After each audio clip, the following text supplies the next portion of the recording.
the jet engine is one of the most complex pieces of technology that's ever been built. Modern technology, setting aside your nuclear stuff. If you look at the tactical aviation part of it, the jet engine is really, really crucial because ever since it was invented in the 1930s, it's been almost a century since jet engines have been around. And the difference between a jet engine and for a fighter jet engine and a commercial jet engine is the difference between an airliner and a fighter jet, right? You look at the parameters of a fighter jet. It takes off, and it takes off fast. It's operating at 70,000 feet, 80,000 feet. It moves at twice the speed of sound. It's incredibly maneuverable. It carries a weapon load. It goes from it's like a race car. To give our viewers a idea of what a fighter jet engine is and what a fighter jet is. A fighter jet is like a race car. It's an extreme high performance machine. For all of you who've seen F1, the movie, right? That's exactly the F1. The Formula One cars are like fighter jets on ground. That's what the fighter jet actually is in the air. And to have this, the heart of it is the fighter jet engine, right? It has to have, it has to perform repeatedly all of this.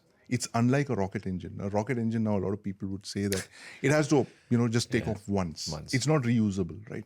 It just takes off, and therefore, a fighter jet engine is far more complex. It's far more complicated to build than a rocket engine because it is the thing of performance that it has to perform every single time, every single minute, every single second, and it's got incredible pressures. The simple principle, of course, is that the air is sucked in through impeller blades, and those impeller blades are where your single crystal blade technology comes in. They're pushed into a chamber where they're mixed with fuel and set on fire, and that powers the thing. That is the principle of a jet engine. So this is something that there's literally zero tolerance in all of this.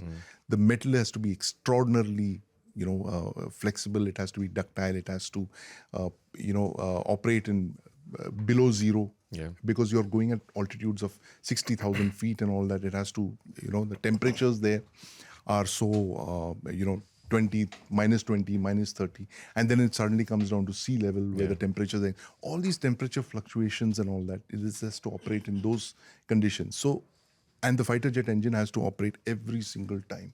If it doesn't, the plane crashes. You have a technical defect there, right? So that is the reason that all of these countries that you mentioned that have invested heavily in fighter jet engines have understood the reasons for building your own jet engines. If you're not building jet engines, then what you're doing is you're just building the frame of the aircraft. You're just building the scaffolding.